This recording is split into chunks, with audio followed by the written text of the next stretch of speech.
ਤਾਂ ਹੈ ਹੀ ਨਾ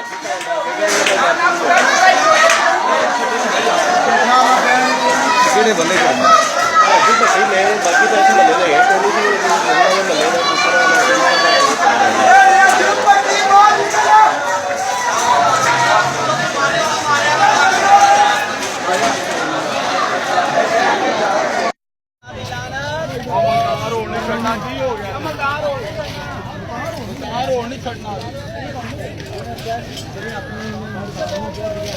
किसी ने नहीं जाना किते भी जाना बाबा जवानों